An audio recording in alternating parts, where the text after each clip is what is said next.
வெளிப்படுத்தின விசேஷம் அதிகாரம் 15.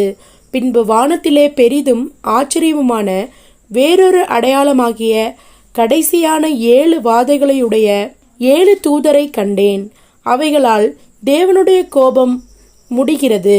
அன்றியும் அக்கினி கலந்த கண்ணாடி கடல் போன்ற ஒரு கடலையும் மிருகத்திற்கும் அதன் சொரூபத்திற்கும் அதன் முத்திரைக்கும் அதன் நாமத்தின் இலக்கத்திற்கும் உள்ளாகாமல் ஜெயங்கொண்டவர்கள் தேவ சுரமண்டலங்களை பிடித்து கொண்டு அந்த கண்ணாடி கடல் அருகே நிற்கிறதையும் கண்டேன்.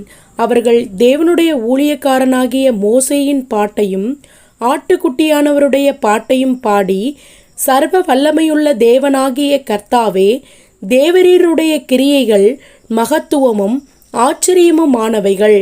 பரிசுத்தவான்களின் ராஜாவே, தேவரீருடைய வழிகள் நீதியும் சத்தியமுமானவைகள். கர்த்தாவே, யார் உமக்கு பயப்படாமலும் உமது நாமத்தை மகிமைப்படுத்தாமலும் இருக்கலாம்? தேவரீர் ஒருவரே பரிசுத்தர். எல்லா ஜாதிகளும் வந்து உமக்கு முன்பாக தொழுது கொள்வார்கள். உம்முடைய நீதியான செயல்கள் வெளியரங்கமாயின என்றார்கள்.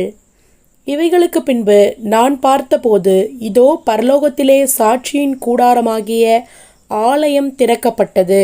அந்த ஆலயத்திலிருந்து 7 வாதைகளுடைய 7 தூதர்களும் சுத்தமும் பிரகாசமுமான மெல்லிய வஸ்திரம் தரித்து மார்பருகே பொற்கச்சைகளை கட்டிக்கொண்டு புறப்பட்டார்கள். அப்பொழுது அந்த 4 ஜீவன்களில் ஒன்று சதா காலங்களிலும் உயிரோடு இருக்கிற தேவனுடைய கோபாக்கினையால் நிறைந்த பொற்கலசங்கள் 7ஐயும் அந்த 7 தூதருக்கும் கொடுத்தது.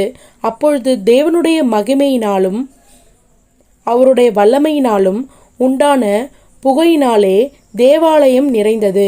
7 தூதர்களுடைய 7 வாதைகளும் முடியும் வரைக்கும் ஒருவரும் தேவாலயத்துக்குள் பிரவேசிக்க கூடாதிருந்தது.